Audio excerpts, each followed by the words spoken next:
Hello दोस्तों, नमस्कार, good morning. दोस्तों, आज हम लोग करेंगे जियोग्राफी क्लास 6 और ये चैप्टर आपका होने वाला है, सेकंड होने वाला है। दोस्तों, यहाँ से आपका जो है क्वेश्चन जो है एग्जाम में ज्यादा से ज्यादा दोस्तों क्वेश्चन बनता है ग्लोब से और अक्षांश एवं देशांतर के बारे में दोस्तों यहाँ पे हम लोग करेंगे।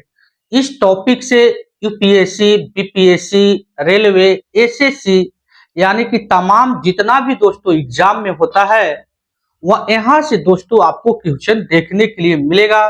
तो इसलिए आपको क्या करना है कि एक बार जो है वीडियो को आप शुरू से अंत तक जरूर देख लें, ताकि यहाँ पे दोस्तों आपको 10 से 15 नंबर का क्वेश्चन जो है आपको इस टॉपिक से बनेगा।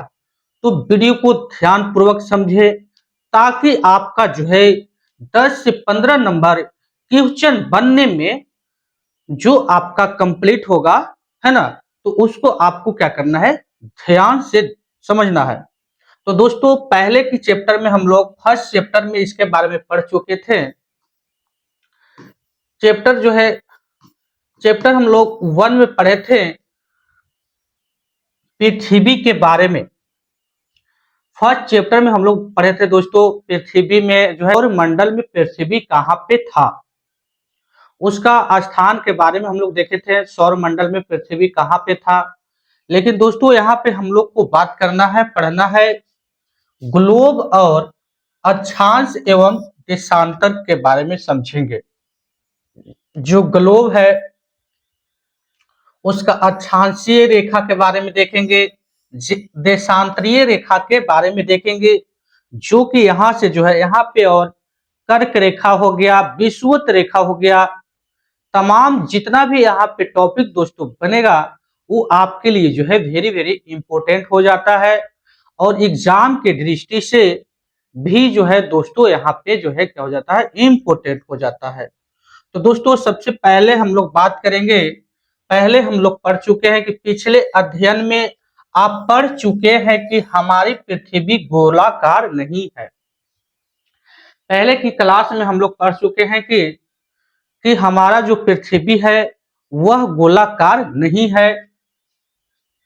यह कैसा है, यह उत्तर एवं दक्षिण ध्रुवों पर थोड़ी चपटी तथा मध्य में थोड़ी उभरी हुई है। यह जो है उत्तरी और दक्षिणी ध्रुवों पर थोड़ी चपटी है ना। पूरे तरीके से ये गोलाकार नहीं है। उत्तरी ध्रुव और दक्षिणी ध्रुव पे दोस्तों ये चपटा हुआ है और जो है बीच में उभरा हुआ है ना, बीच में मध्य में उभरा हुआ है। क्या आप कल्पना कर सकते हैं कि यह कैसी दिखती है? इस संबंध में जानकारी प्राप्त करने के लिए आप अपनी कक्षा में सावधानी पूर्वक ग्लोब को देखिए। ग्लोब पृथ्वी का लघु रूप में एक वास्तविक प्रतिरूप है। दोस्तों यहाँ पे जो आकार आपको दिया है ये देखिए, ये आपका जो है ग्लोब है, ये आपका जो है ग्लोब है। ये जो आपका दोस्तों है ना, एने जो है अब इस साइड आपका है, यहाँ पे आपको ये धंसा हुआ है ना, क्या हुआ है, थोड़ी चपटी हुई है नीचे और ये ऊपर। और यहाँ से एक जो है काल्पनिक जो रेखा लाइन खींचा जाता है वो जो आपका क्या बोला जाता है, अक्ष बोला जाता है, अक्ष बोला जाता है। अब ये अपने अक्ष पे दोस्तों पृथ्वी जो है, ठीक है, पृथ्वी अपने अक्ष पे घूमता है ना। और ये जो है आपका नीचे वाला पार्ट को दक्षिणी ध्रुव बोला जाता है और ऊपर वाला पार्ट को दोस्तों उत्तरी ध्रुव बोला जाता है। अब ये सब जो है, ये जो लाइन है ये सिर्फ काल्पनिक रेखा है ना, शो करने के लिए सिर्फ लाइन को बनाया गया है, लेकिन अर्थ पे ऐसा कुछ लाइन है नहीं। समझने के लिए, पढ़ने के लिए इस तरह को लाइन को बनाया गया है दोस्तों। तो याद रखना है, एग्जाम में जो है आपके लिए इंपॉर्टेंट हो जाता है।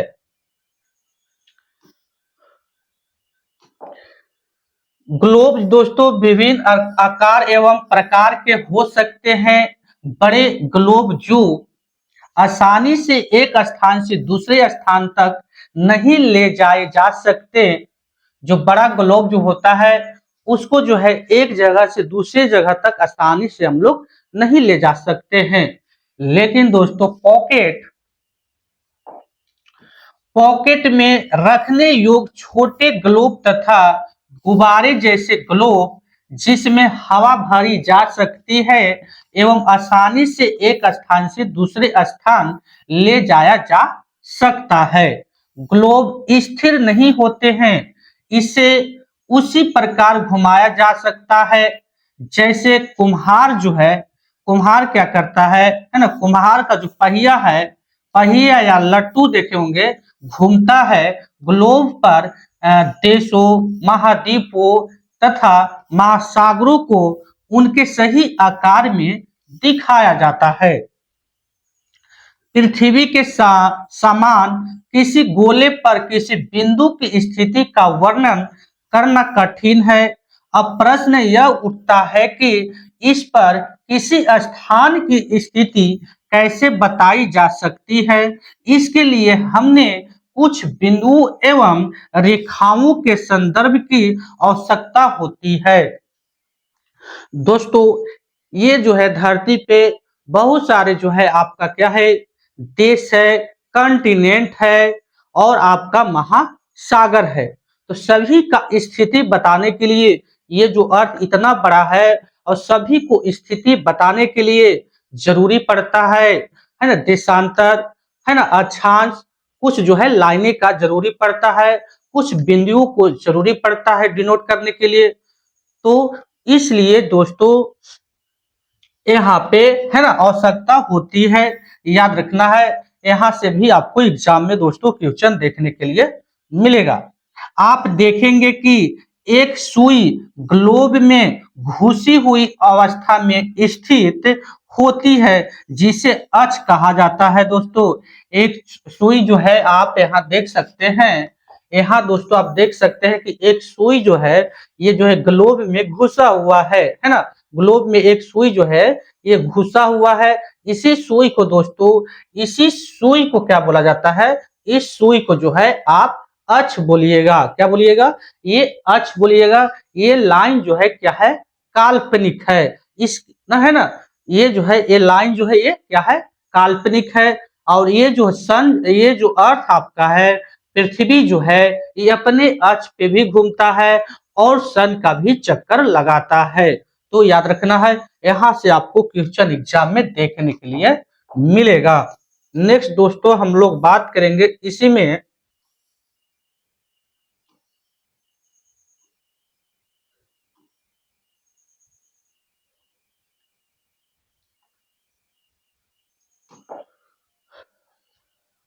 ग्लोब पर वो दो बिंदु जिससे होकर सुई गुजरती है उत्तर तथा दक्षिणी ध्रुव कहते हैं। नीचे वाला भाग को, है ना, नीचे वाला भाग को दोस्तों, ये नीचे वाला भाग को दक्षिणी ध्रुव कहेंगे और ऊपर वाला भाग को उत्तरी ध्रुव बोला जाता है, उत्तर ध्रुव बोला जाता है।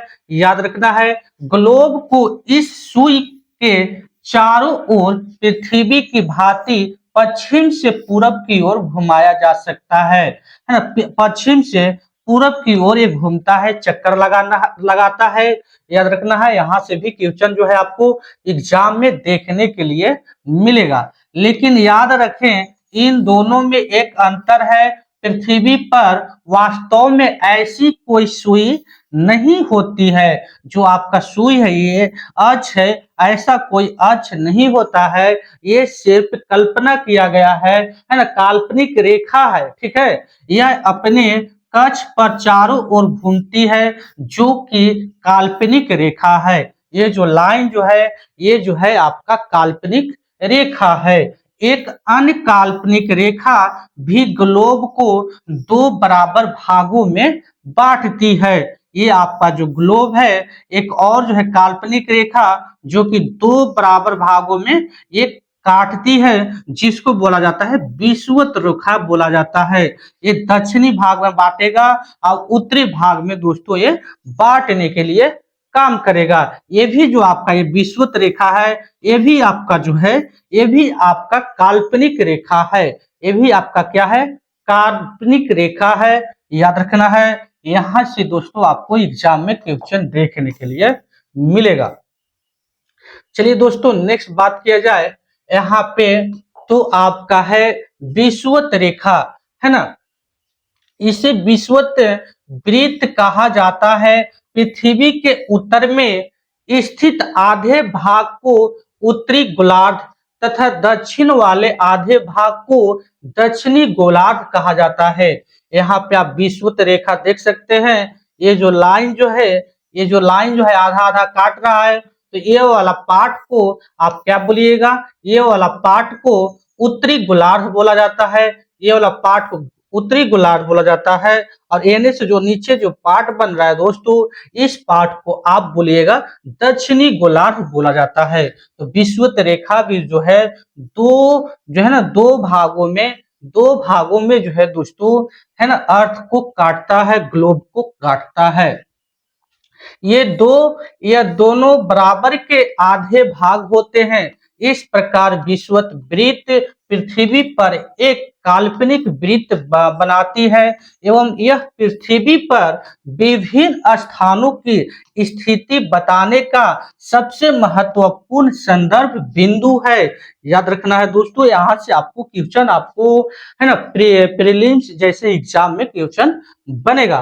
विषुवत वृत्त से ध्रुवों तक स्थिति सभी समानांतर वृत्तों को अक्षांश समानांतर रेखाएं कहा जाता है।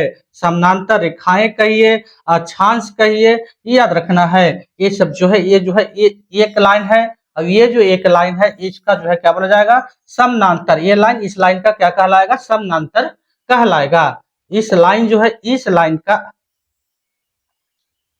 समानांतर किसको बोलेंगे, जब ये लाइन आपका हो गया, ठीक है, तो ये वाला जो लाइन में जो ऐसे पराया, ये आपका क्या कहलाएगा, समानांतर रेखा कहलाएगा। ये वाला लाइन जो है आपका क्या कहलाएगा, इस लाइन का, ये लाइन आपका समानांतर रेखा कहलाएगा।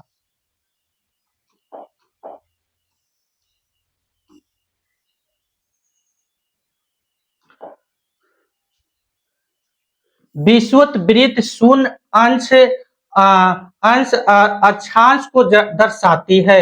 ये जो है आपका 0 डिग्री अक्षांश को दर्शाता है। विषुवत रेखा दोस्तों 0 डिग्री अक्षांश को दर्शाता है। याद रखना है, एग्जाम में कभी क्वेश्चन बन सकता है। चूंकि विषुवत वृत्त से दोनों तरफ ध्रुवों के बीच की दूरी पृथ्वी के चारों ओर के वृत्त का 1/4 है। अतः इसका माप दोस्तों होगा 360 डिग्री अंश का 1/4, यानी कि 90 डिग्री अंश। पर इस प्रकार 90 डिग्री अंश उत्तरी अक्षांश तथा उत्तरी ध्रुव को दर्शाता है, तथा 90 डिग्री दोस्तों आपका दक्षिणी अक्षांश, यानी कि आपका जो है ना, दक्षिणी अक्षांश दक्षिणी ध्रुव को दर्शाता है। यानी कहने का मतलब है यहाँ पे कि ये आपका जो है, यहाँ से जो आपका ये विषुवत रेखा है, ठीक है ना, यहाँ से जब लाइन कटेगा ऐसे, ये जो ये लाइन है आपका अक्ष, तो यहाँ पे जो आपका बनेगा, ये जो बनेगा आपका 90 डिग्री उत्तरी, है ना, उत्तरी अक्षांश यहाँ पे बोलेंगे। और यहाँ पे जो दोस्तों आपका जो बनेगा, ठीक है, ये यहाँ पे जो लाइन बनेगा, ये जो लाइन ये बन रहा है आपका, ये वाला यहाँ पे, ये आपका जो बनेगा यहाँ पे वो 90 डिग्री का बनेगा। और यहाँ जो बनेगा वो वहां, यहाँ पे जो अक्षांश बनेगा ये भी 90 डिग्री के बनेगा। और नीचे वाला आपका जो है ये आपका जो है नीचे वाला जो है, इसको दक्षिणी ध्रुव बोलिएगा, और ऊपर वाला को उत्तरी ध्रुव बोला जाता है। याद रखना है। नेक्स्ट दोस्तों हम लोग इसमें बात करेंगे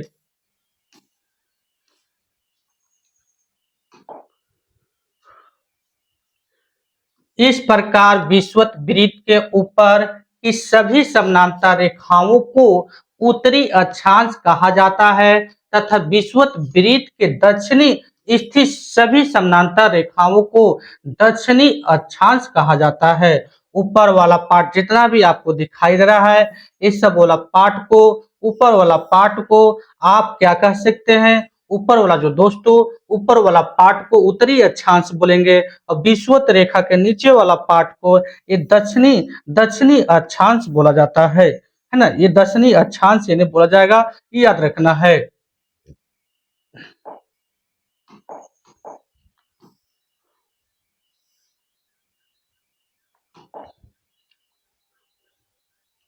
इसलिए प्रत्येक अक्षांश के मान के साथ उसकी दिशा यानी उत्तर या दक्षिण को भी लिखा जाता है। सामान्यतः इसे उ है ना, उ छोटा उ जो है उ से और द से जो है दोस्तों आप यहाँ पे लिखा जाता है। उ मतलब आपका हो गया उत्तरी और द मतलब हो गया आपका दक्षिणी दक्षिणी है ना। ये अक्षर से जो है व्यक्त किया जाता है। उदाहरण के लिए महाराष्ट्र में चंद्रपुर एवं ब्राजील, दक्षिण अमेरिका में बेलो होरिज़ोंटे जोटे दोनों एक ही अक्षांश पे दोस्तों 20 डिग्री अक्षांश पर स्थित है। लेकिन चंद्रपुर दोस्तों विषुवत वृत्त के 20 डिग्री अंश उत्तर में एवं बेलो होरिज़ोंटे विषुवत वृत्त के 20 डिग्री ये जो है दक्षिण में स्थित है। तो यहाँ से दोस्तों आपको एग्जाम में क्वेश्चन बन सकता है। इसलिए हम कहते हैं कि चंद्रपुर जो है 20 डिग्री उत्तर अक्षांश पर तथा बेलो होरिज़ोंटे 20 डिग्री दक्षिणी अक्षांश पर स्थित है। इस चित्र में आप देख सकते हैं 2.2 में स्पष्ट है कि जैसे जैसे हम विषुवत वृत्त से दूर जाते हैं अक्षांशों का जो है आकार घटता जाता है। दोस्तों अक्षांशों का जो है आकार जो है ये अक्षांश का जो आकार, जैसे ये विषुवत रेखा है यहाँ से जैसे हम लोग क्या करेंगे ऊपर जाएंगे ऊपर की ओर तो अक्षांश रेखा जो क्या होगा वो घटते जाएगा है ना। या नीचे जाएंगे विषुवत रेखा से तो अक्षांश आपका जो है अक्षांश का जो लाइन है क्या होगा वो घटते रहेगा। याद रखना है, यहाँ से भी आपको एग्जाम में क्वेश्चन बन सकता है। आपको याद रखना है कि कर्क रेखा दोस्तों ये जो है आपका 23.5 डिग्री उत्तरी ध्रुव से जो है दोस्तों आपका ये निकलता है, याद रखना है। और मकर रेखा दोस्तों आपको याद रखना है कि ये 23.5 डिग्री दक्षिण में दोस्तों आपका ये स्थित है, याद रखना है। ये लाइन भी आपसे एग्जाम में पूछा जा सकता है, तो याद रखना है यहाँ से। और जो है विषुवत रेखा आपका 0 डिग्री पे है, याद रखना है। आगे दोस्तों इसमें हम लोग नेक्स्ट बात किया जाए और इसमें जो है महत्वपूर्ण के बारे में हम लोग यहाँ पे देखेंगे, समझने की कोशिश करेंगे। तो विषुवत जो होता है विषुवत वृत्त जो होता है दोस्तों ये 0 डिग्री होता है आपका, और उत्तर ध्रुव जो होता है 90 डिग्री होता है तथा दक्षिण ध्रुव दोस्तों ये 90 डिग्री के अतिरिक्त 4 और महत्वपूर्ण अक्षांश है जो कि समानांतर रेखाएं और भी हैं, है ना। और भी है समानांतर रेखाएं, लेकिन महत्वपूर्ण जो है आपका याद रखना है 4 महत्वपूर्ण जो है अक्षांश के बारे में आपको याद रखना है। नेक्स्ट दोस्तों इसमें हम लोग बात किया जाए, आगे जो बात करेंगे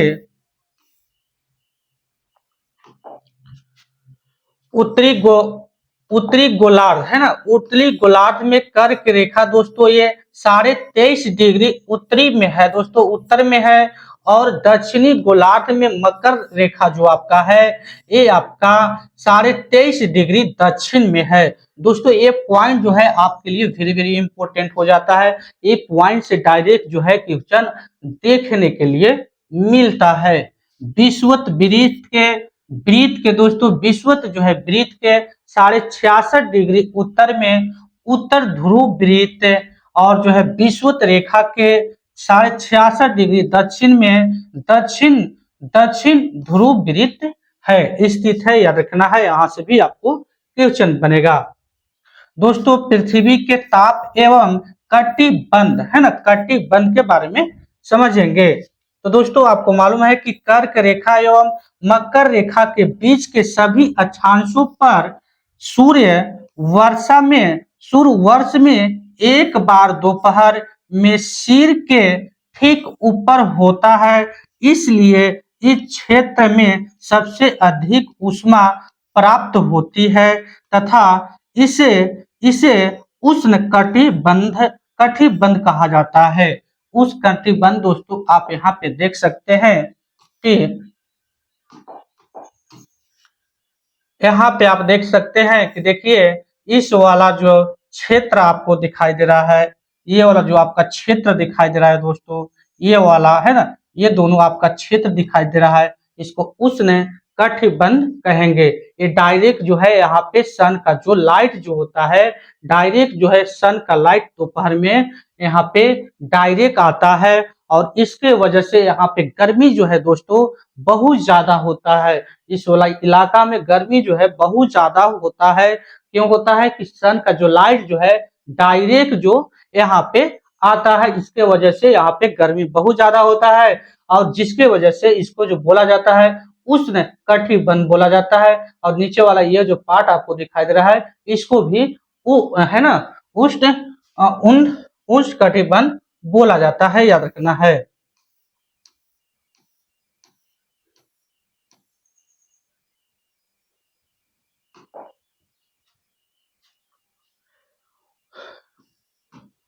कर्क रेखा तथा मकर रेखा के बाद किसी भी अक्षांश पर दोपहर का सूर्य जो है दोस्तों कभी भी सिर के ऊपर नहीं होते हैं।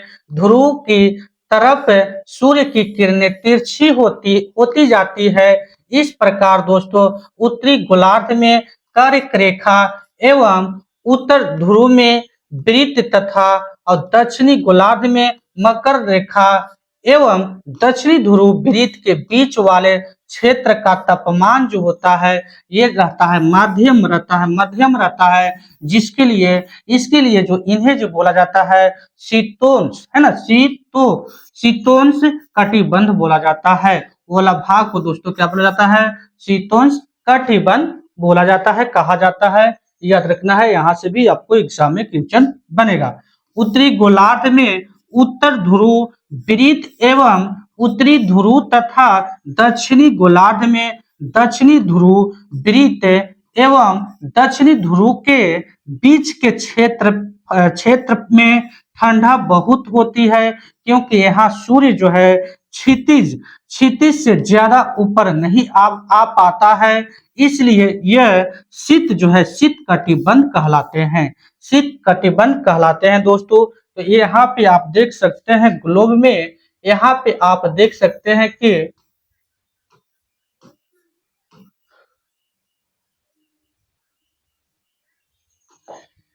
यहाँ पे आप देख सकते हैं ये वाला जो आपका है ना, ये वाला इलाका जितना भी आपका जो कहलाएगा ये आपका जो है कहलाएगा उष्ण कटिबंध कहलाएगा। और नीचे वाला जितना भी दोस्तों ये जो इसके बाद जो इलाका जो है इसका जो है ये जो कहलाएगा शीतोष्ण कटिबंध कहलाएगा। याद रखना है, ये भी जो है शीतोष्ण कटिबंध कहा जाता है, याद रखना है। इसके बाद दक्षिणी ध्रुव वृत्त पे जाएंगे तो इसको दक्षिणी शीत कटिबंध बोलेंगे, और इससे और जो है उत्तरी ध्रुव वृत्त पे जाएंगे तो इसको क्या बोला जाएगा, उत्तरी शीत कटिबंध बोला जाता है। नेक्स्ट दोस्तों इसी में बात किया जाए आगे जो है आपका ये जितना भी दोस्तों आपका था अक्षांश से, दोस्तों अब हम लोग बात करेंगे देशांतर से। तो दोस्तों देशांतर जो लाइन जो होता है ना, याद रखना है। अक्षांश आपका लाइन जो है कैसे होगा, अक्षांश जो है ऐसे लाइन होगा, ठीक है ना, ये जो है ऐसे लाइन होगा, याद रखना है अक्षांश। और देशांतर दोस्तों आपका जो लाइन होगा, देशांतर जो है ऐसे लाइन होगा, है ना, ऐसे लाइन होगा, याद रखना है, ऐसे आपका लाइन होगा। ये लाइन को आप बोलिएगा देशांतर और ये लाइन को आप क्या बोलिएगा, अक्षांश बोलिएगा, याद रखना है ना।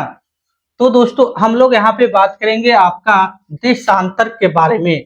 किसी स्थान की स्थिति को बताने के लिए उस स्थान के अक्षांश के अतिरिक्त कुछ जो है और जानकारियों की आवश्यकता भी होती है। आप देख सकते हैं कि प्रशांत महासागर में स्थित जो टोंगा द्वीप एवं हिंद महासागर में स्थित मॉरिशन द्वीप एक ही अक्षांश पे है, जो कि 20 डिग्री है ना 00 मिनट दक्षिण पर स्थित है दोस्तों, है ना, दक्षिण पर स्थित है। उनकी सही स्थिति जानने के लिए यह पता करना होगा कि उत्तर ध्रुव को दक्षिण ध्रुव से जोड़ने वाली संदर्भ रेखा से पूर्व या पश्चिम की ओर इन स्थानों की दूरी कितनी है। इन संदर्भ रेखाओं को देशांतरीय यामोत्तर कहते हैं, है ना, याद रखना है, क्या कहेंगे,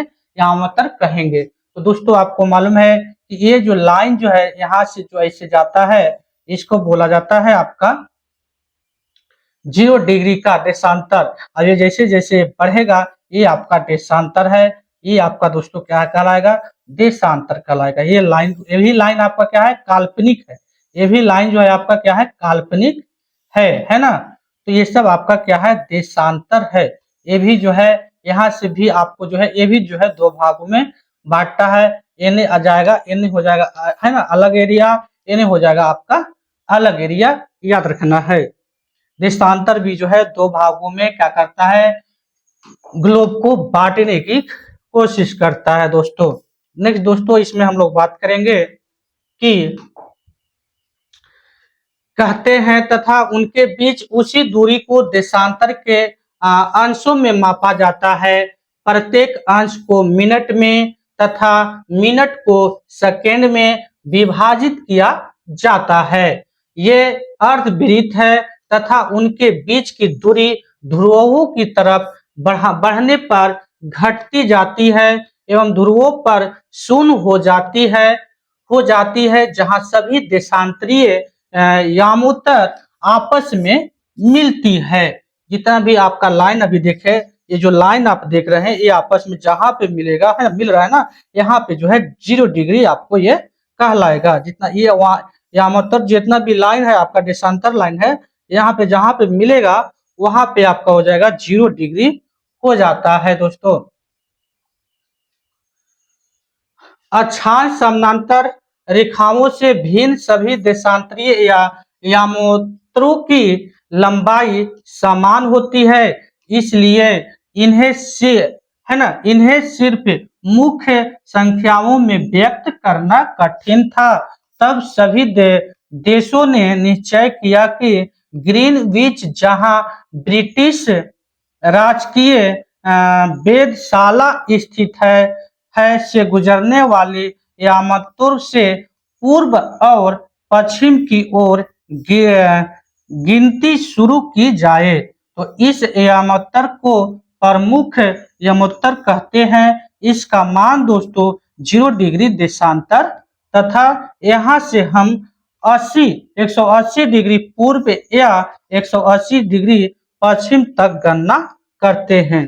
तो दोस्तों आपको मालूम होना चाहिए यहाँ पे कि जो देशांतर होता है, देशांतर का सभी लाइन आपस में जो होता है इक्वल होता है। शब्द देने से क्या हो जाएगा आपका, ये इक्वल होगा देशांतर का लाइन।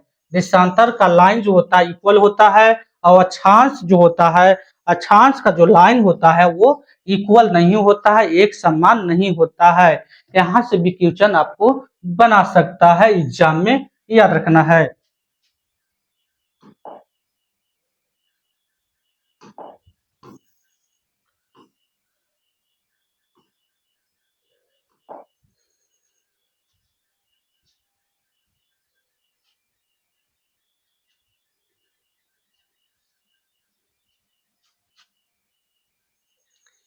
ये आपका जो लाइन दिखाई दे रहा है देशांतर, ये देशांतर जो है ये सब आपस में लाइन जो है इक्वल होगा, है ना, लेकिन अक्षांश का जो लाइन है वो आपस में इक्वल नहीं होगा। जैसे जैसे ये ऊपर की ओर बढ़ते जाएगा उस तरह से इसका लाइन जो है आपका घटते जाएगा।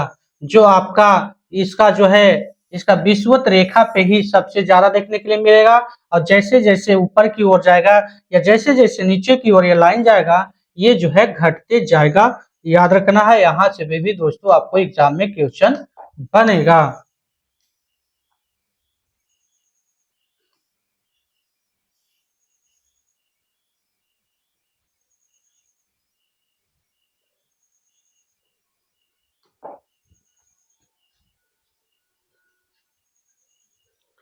रेखाएं एवं देशांतरीय यामातोर के द्वारा बनी ग्रिड को देखो। अगर आपको किसी स्थान के अक्षांश एवं देशांतर की सही जानकारी हो तो ग्लोब पर आप उस स्थान का पता आसानी से लगा सकते हैं। उदाहरण के लिए असम में, है ना, असम में घुबरी धुबरी जो है 26 डिग्री जो है उत्तरी अक्षांश एवं 90 डिग्री पूर्वी देशांतर पर स्थित है। और अब जो है उस बिंदु को देखें जहां से दोनों रेखाएं एक दूसरे को काटती है। यह बिंदु जो है घुबरी की सही स्थिति होगा दोस्तों। ये जहां पे बिंदु आपस में कटेगा 90 डिग्री और जो है ना 90 डिग्री पूर्वी देशांतर और जो है उत्तरी डिग्री 26 डिग्री उत्तर अक्षांश दोस्तों, जहां पे लाइन आपस में काटेगा वहां पे ही आपका जो है धुबरी का स्थिति हो जाएगा असम में। इसको समझने के लिए कागज पर दोस्तों समान दूरी वाली 37 तथा ऊर्ध्वाधर रेखाएं खींचिए। ऊर्ध्वाधर रेखाओं को संख्या दोस्तों आप 1 2 3 4 से तथा 37 रेखाओं को, है ना, क ख ग घ अक्षरों से व्यक्त करें। जिन बिंदुओं पर यह ऊर्ध्वाधर एवं 36 रेखाएं एक दूसरे को काटती है वहां कुछ छोटे वृत्त खींचिए और इन छोटे वृत्तों को अ ब स द तथा ध के नामों से व्यक्त कीजिए। तो आप यहाँ पे पाएंगे, है ना, आप जो है यहाँ पे पाएंगे कि मान लीजिए कि ऊर्ध्वाधर रेखा पूर्व देशांतरों तथा 37 जो रेखाएं हैं वो उत्तरी अक्षांशों को व्यक्त करती है। तो दोस्तों आप यहाँ पे देखिए, देख सकते हैं। आगे जो हम लोग वर्ल्ड मैप के बारे में देखेंगे, है ना, यहाँ पे आप देख सकते हैं कि आपका जो है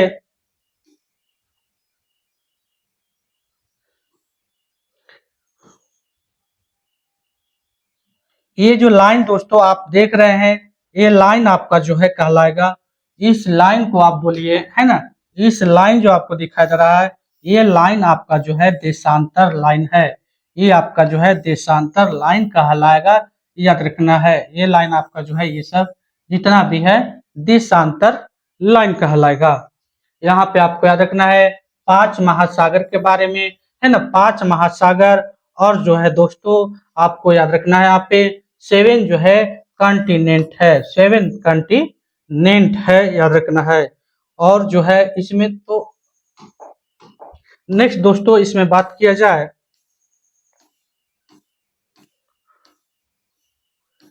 अब यहाँ पे देखिए, है ना, जो मेन जो यहाँ पे जो बताया जा रहा था आपको, यहाँ पे इस लाइन को आप क्या कीजिए कि ये जो आपका जो लाइन दिखाई दे रहा है इस लाइन को आप 1 2 जो 3 4 लाइन बनाए हैं, ये आपका जो है देशांतर। अब ये आपका जो लाइन है ये है अक्षांश।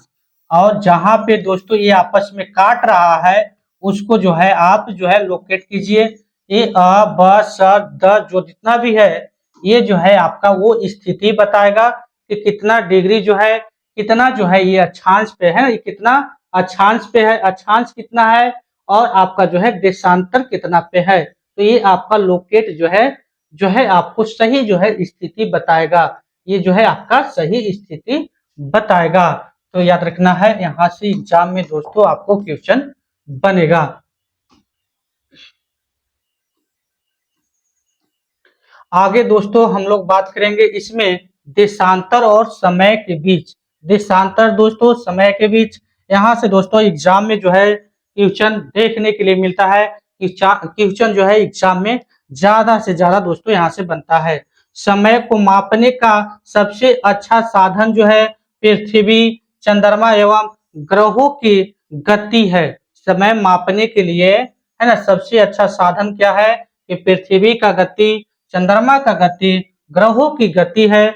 सूर्य उदय एवं सूर्य अस्त जो है प्रतिदिन होता है, अतः स्वाभाविक स्वाभाविक ही है कि यह पूरे विश्व में समय निर्धारण का सबसे अच्छा साधन है।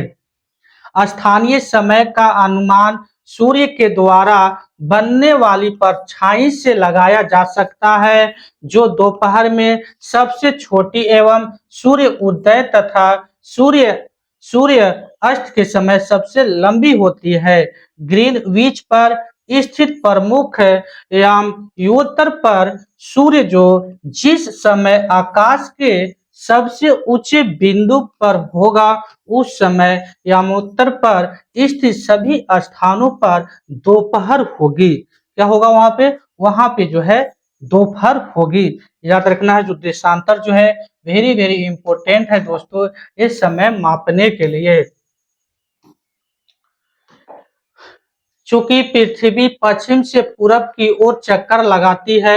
याद रखना है दोस्तों, इस टॉपिक जो है यहाँ से क्वेश्चन एग्जाम में देखने के लिए मिलेगा एक नंबर कि जो है पृथ्वी कैसे चक्कर लगाती है ना।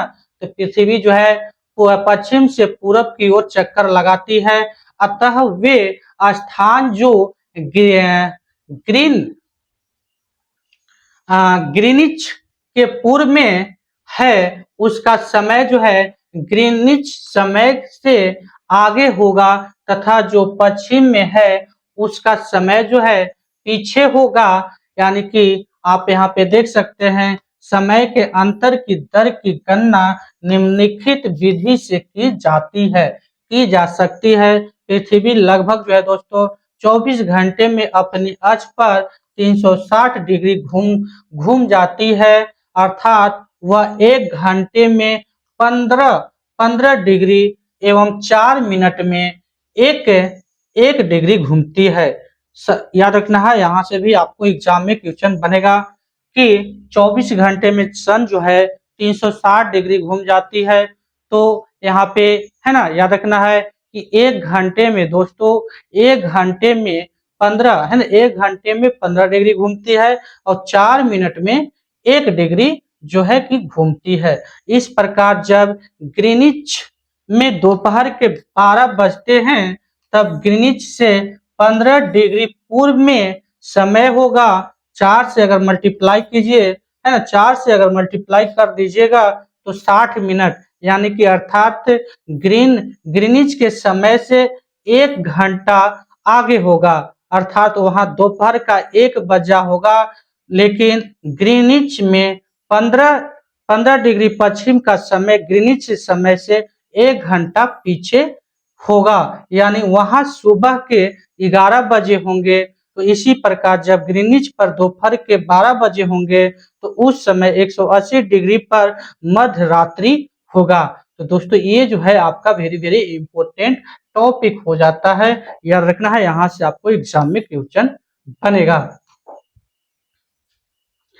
किसी भी स्थान पर जब सूर्य आकाश में अपने उच्चतम बिंदु पर होता है, तो दोपहर में उस समय घड़ी के दिन के 12 बजते हैं। याद रखना है कि किसी भी स्थान पर जब सूर्य आकाश में अपने उच्चतम बिंदु पर होता है, तो दोपहर में उस समय घड़ी में दिन के 12 बजते हैं, और इस प्रकार घड़ी के द्वारा दिखाया गया समय उस स्थान का स्थानीय समय हो जाता है। आप देख सकते हैं कि दिए गए देशांतरीय यामोत्तर पर सभी स्थानों का स्थानीय समय जो है समान है।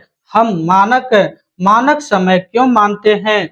अलग अलग यामोत्तर पर स्थित स्थानों के स्थानीय समय में अंतर होता है। क्या होता है? अंतर होता है।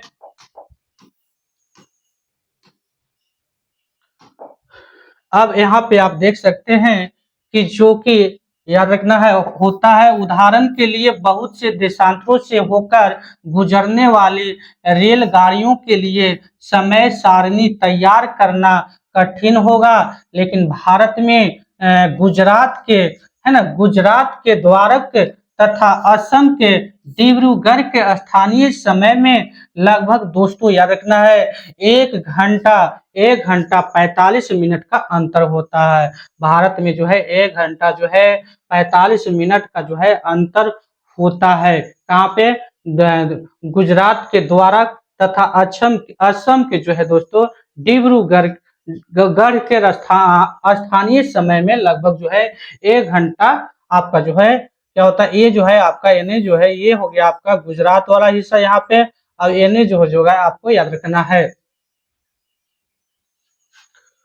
तो दोस्तों 1 घंटा का समय जो है लगभग जो है यहाँ पे अंतर देखने के लिए मिलता है। इसलिए ये आवश्यक है कि इस देश के मध्य भाग में होकर गुजरने वाली किसी यामोत्तर के स्थानीय समय को देश का मानक समय माना जाए। इस यामोत्तर रेखा के स्थानीय समय को पूरे देश का मानक समय माना जाता है।